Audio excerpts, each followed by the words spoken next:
Hello, everyone. Thanks so much for joining me here today as we get to talk about one of my favorite subjects, comic books. My name is Jose. I love comic books. I love talking about them. I love sharing them with you. Feel free to follow me on social media if you would like. Links are in the description below. I've also posted a link to the DC fan site that'll have plot synopsis and character bios for this issue. Wonder Woman 118 by John Byrne. However, you will notice, it's quite obvious, he didn't do the cover.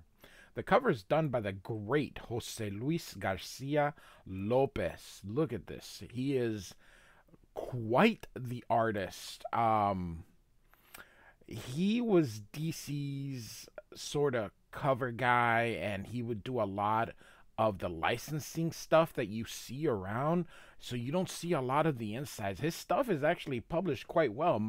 Most of what you own in t-shirts and in merchandising is during this time, 80s and 90s, is taken from this dude. Absolutely incredible. I love this cover. It's really good. It's just different. I'm sure John Byrne would have done a good one as well, but we start off with this obviously computer generated image John Byrne drew. He had before iPads, before Photoshop. John Byrne actually has drawn digitally for a long time. He's done this since the 80s. And so this is John Byrne just using a computer to give you this. We're in Gateway City. And so, yeah, it's just different. You can see Cheetah right here in the corner. This is pretty much picking up where we left off. John Byrne is doing everything. He is doing the writing, the drawing. Well, not everything, obviously. He's not coloring, but he is lettering. So this is his lettering.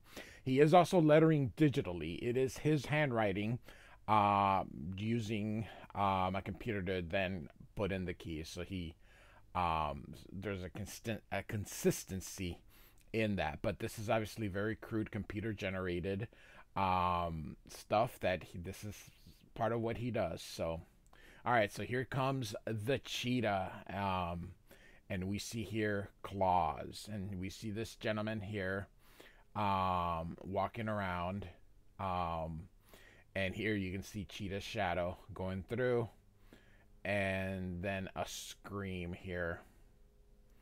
And so it says here 12 hours later after that.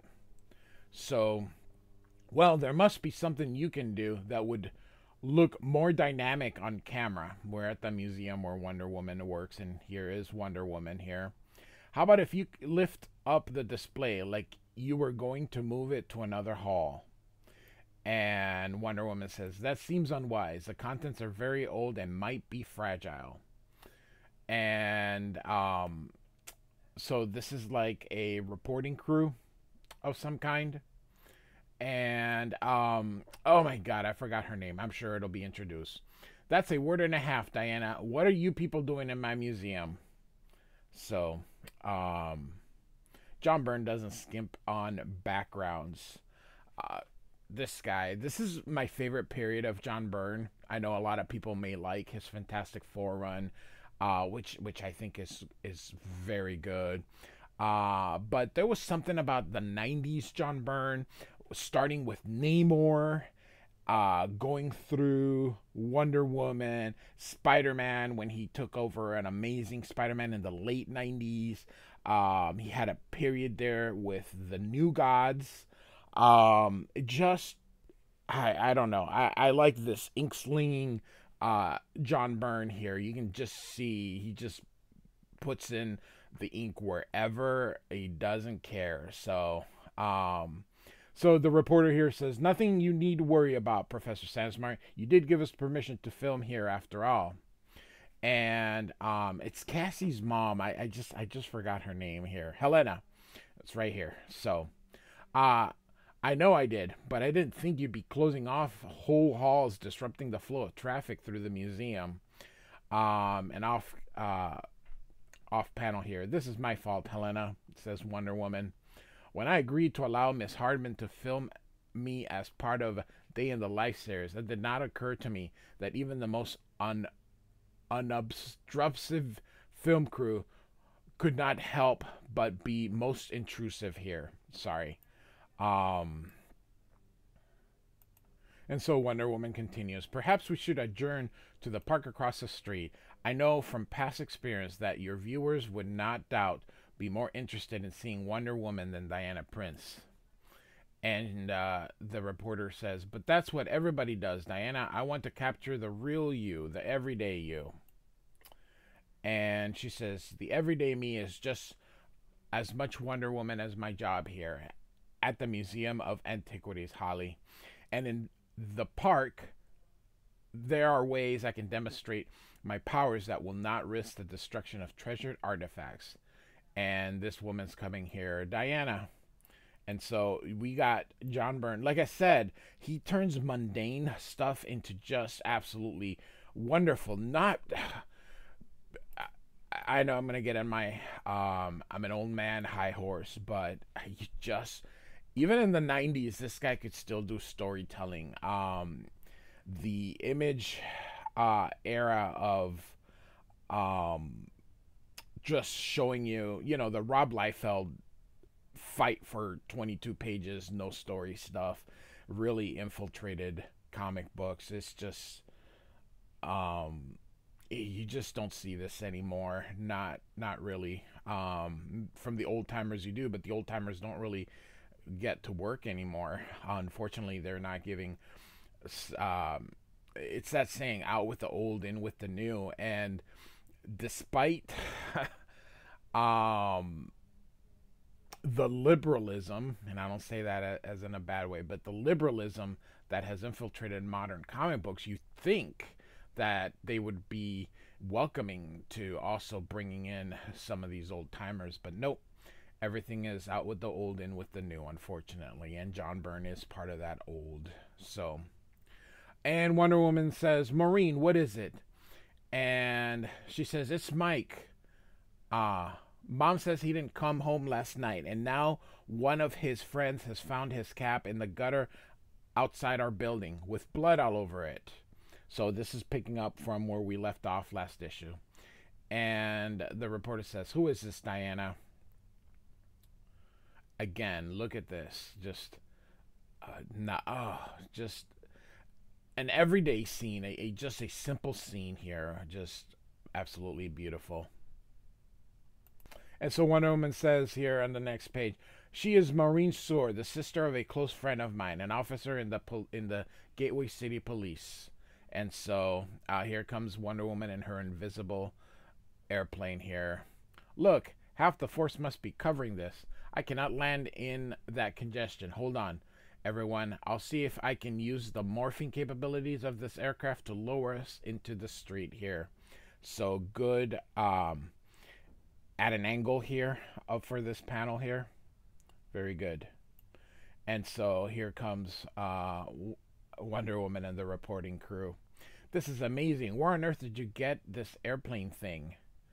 And Wonder Woman says, I acquired it only a day ago in a place I am sworn to keep secret.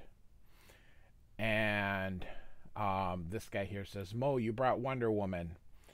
So, by the way, I do have a playlist. I keep forgetting to mention that in the beginning. I do have a playlist, so feel free to check that out. What have you found? What have you found, Oscar? Asked the sister here. Only bad news, Mo. The forensics boys say forensic boys say that is Mike's blood type on his cap. I was kind of hoping. And then Wonder Woman says, is there any indication of what might have happened here, officer? Everyone seemed all right when I dropped Mike off around 2 o'clock this morning. And so the policeman says, so you and he really are an item, huh, Wonder Woman? I thought that was just Mike daydreaming. And Wonder Woman says, I'm afraid it was, officer. Mike and I had words on the subject just this morning, in fact. I did not leave him in a very good mood, I'm sorry to say. And Mike's sister says, oh my gosh, everything is ripped to shreds. What happened here? Asked Wonder Woman. We flat out have no idea. Looks like some wild animal got let loose down here, says the other officer here. Again, just um John Byrne backgrounds just amazing. He doesn't have to draw every scrap of garbage or every scrap of rubble to know what's going on here. So it's just real good. Good stuff. Um, if like I said, I started with Wonder Woman 101, so I'm gonna cover the entirety of John Byrne's run here on Wonder Woman. So um, at least there's no more blood. I expect it to be swimming in this stuff. That pretty much eliminates the wild animal attack angle. No critter that could do this would be so careful as to not hack Mike into hamburger. Please don't talk like that. Most let's see here, off panel. It sounds like a sister, but it's probably this lady here. Again, good panel here. And so this is Mike's mom, Mrs. Score. I'm gonna say Score, as maybe some people will say Shore, but I go like school, SCH, sk. So I'm gonna say Score. So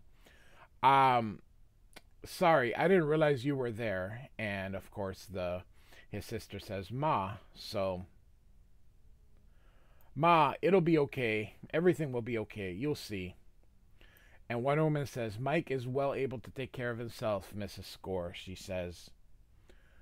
From you, I don't need to hear. I warned my Michael it could only come to trouble with you, but he wouldn't listen.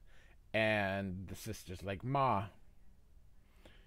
And the sister says, I'm sorry, Diana. She's just upset. Mike's been everything to her since Pa died. Come on, Ma. I'll make you a nice cup of tea. Americans don't drink tea.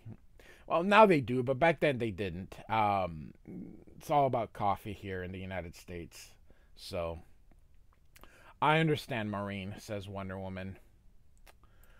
And so this guy here says, Wonder Woman says, now, what more do you have to report other than the notable absence of blood? And he says, not much, except I found this embedded in what's left of a packing crate. It appears to be part of an animal claw. That's what I thought, but the curvature is wrong. It's more like, I don't know, it's more like a human fingernail grown out too long. And so off panel here says, well, where is she? And so we're back in the LexCorp building here. This is not proceeding at all as you assured me it would. Again, computer generated. Look at this. Just very thin and tall. So, it was my understanding Minerva was more tractable. And so this guy says, that she was, sir, before she sold her soul to wake me from the final sleep of death. So we got I don't know where these hats are. Egypt. I remember seeing them in the Indiana Jones movies. I wish you'd stop saying that. I've told you I don't believe in any of this voodoo you're talking about. My interest and the interest of LexCorp International is in the regenerative potential of this transformation process. And my interest, Mr. DePaul, is in the vast resources of this organization, resources which might be put to use, freeing Barbara Minerva of the cure to which she has submitted herself on my behalf. And so now again, how is she, Doctor? So we're going to what's going to happen in the next page here already here. So, not good, says the doctor.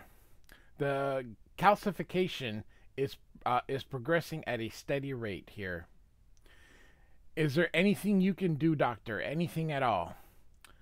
And the doctor says, not without having an idea of what it is that's happening to her. And whatever it is, it's completely beyond my experience. So you can see here they're in an intensive unit. That young woman is literally turning into stone, and she's like, you can see her, Diana, and this girl here says, "Hey, she spoke. Polly, Polly, can you hear me? Diana, please, must find a way to contact Diana. Tell my daughter." So this must be Hippolyta. That's the second time she mentioned her daughter, but she didn't want to say more. Then she didn't want to tell us who the child is or where we could find her. So, Angelica, maybe I mean, those psychic flashes you have, if you could somehow reach into Polly's mind. It doesn't work like that, Mom. You know that I have no control over my second sight. And the doctor says, "Still, you have been written up in several textbooks on the subject, Miss Wallace. At this point, I would be willing to try anything that might give us some clue as to who this woman is and where she might have contracted this affliction." And she says, "I'll try it, but I don't guarantee anything. Polly, Polly, can you hear me? Try to relax. Try to open your mind. There. Something. She's reaching out to me. I can feel." Oh, and so here we basically get Hippolyta's Wonder Woman's mother's origin in one big panel, and then her creating of Wonder Woman. So kind of the Amazons, the enslavement to men, the freedom, and making Wonder Woman out of clay. And here we go. Angelica, you saw something. What is it? It can't be. It was incredible, like a 5,000-year-old memory compressed into a second. 5,000 years. You're not suggesting this one is some kind of wandering immortal. That sounds like the stuff of bad comic books. And so that's funny. I know, but it does. But that's what I saw. Thousands of years of memory. Warrior woman, an island paradise. There's so much more to Polly than we could have ever guessed. Her name isn't Polly for one thing. It's Hippolyta. She's queen of the Amazons. And that daughter she's so worried about, that daughter is Wonder Woman. So speaking of Wonder Woman, here she is. Good panel here. Love it. The black in the buildings, just like I mentioned, this era of John Byrne is absolutely gorgeous. So Wonder Woman is thinking here, there can be but one answer to this mystery, I fear. But why has she come to Gateway City, and why has she taken, perhaps even killed, Mike Score? I'm suddenly made aware of just how big Gateway is. The urban sprawl covers literally hundreds of square miles, and Cheetah has all the instincts and cunning of a jungle cat. She will not be easy to find unless she wishes to be. And so, still, there must be some degree of logic which can be applied here. Cheetah, if it is Cheetah, took Mike for a reason. The only sane reason could be his connection to me, but she intends to use him as bait in a trap. Where the heck is she? This doesn't look like a modern era, but it is in the building. Yet, why would she trap me, since the last time we had contact, we parted in a state of uneasy friendship? Something must have happened to her, something that sent her back unto the past which she walked when we first met. And so we get a which would be all the way back in Wonder Woman #9, which I have not covered. That was during the George Perez run. And in that assumption, I begin my search here. The only place in Gateway with most which most resembles the jungles to which her powers best adapt. So look at John Byrne, just oh goodness, I'm such a mark for his work.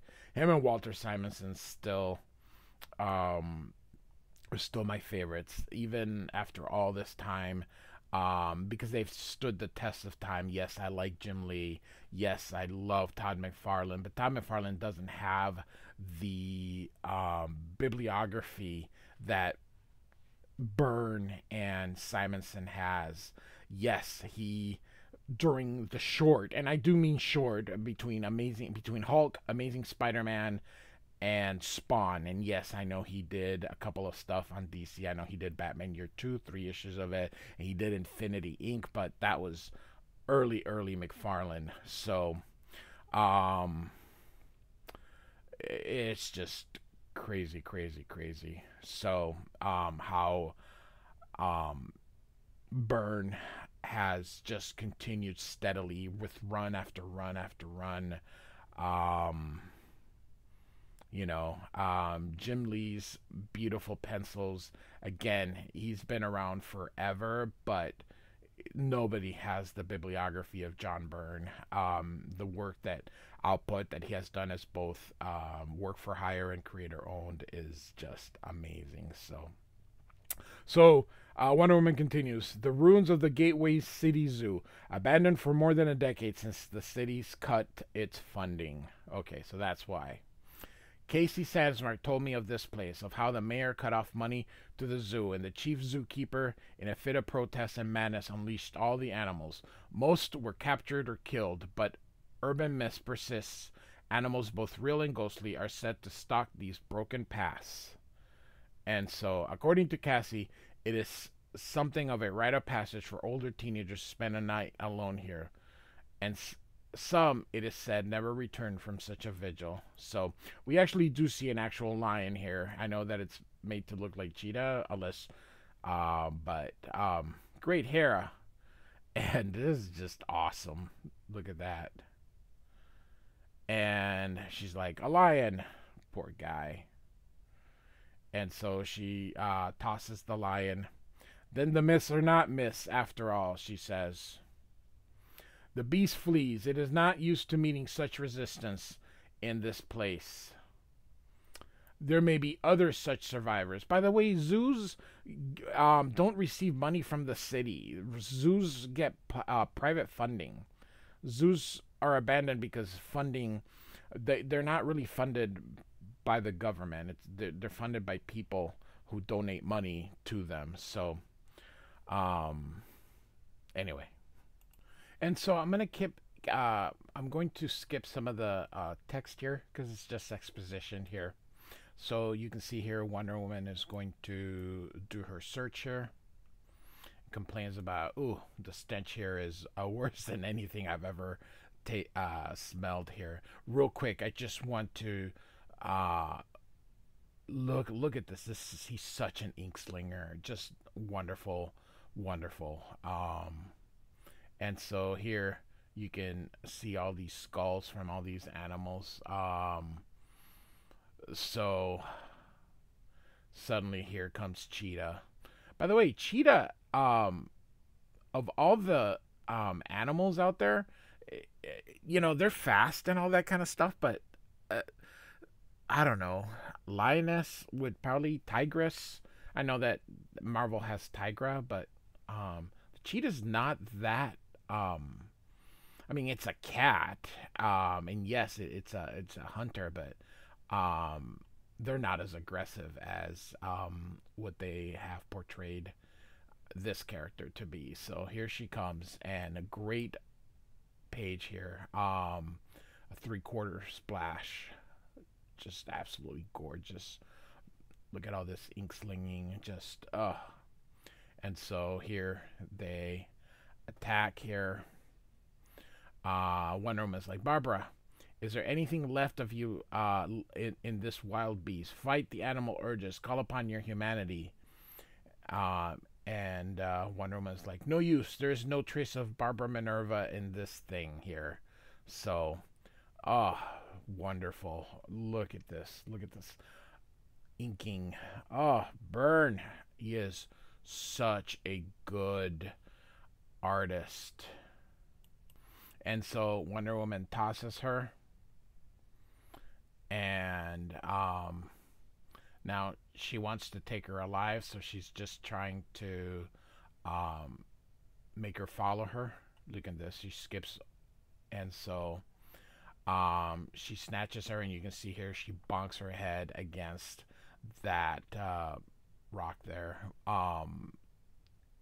great storytelling by Byrne, great drawing by Byrne. Just and so she slashes her, and you can see it hurts Wonder Woman. She's more powerful than before. What has happened to her? She says. Forgive me, Barbara. You leave me no. Um, and punches her. Well, yeah, this one would come first. Um, so punches her, and then we must be going this way and this way here. So there's no time to ponder such things. I must stop her now. And so, um, wait. So it was this way, and now here. Okay. Why go here? Uh, the one part after I complimented Byrne and his storytelling, this part, this panel, because this allows you to read first, so you just assume this panel's first. So it goes here. So you can see she punches, miss, but look, her arm or her hand shatters. Wow. So what's going on? And look at her. No, my hand. Of course, remember she's made out of clay, so something's up. It shattered as if made out of clay. And look at this, of clay. Oh. Um, and here comes Cheetah to finish up the job. What has happened to me? And then, of course, here's Mike. And thus we end the issue. So, oh, good ending, good cliffhanger. Look at this wonderful, wonderful splash page. Oh, goodness gracious. Wonder Woman 118, written and drawn by the one and only, the incredible and the great John Byrne. Like and subscribe. I do thank you for listening. Goodbye.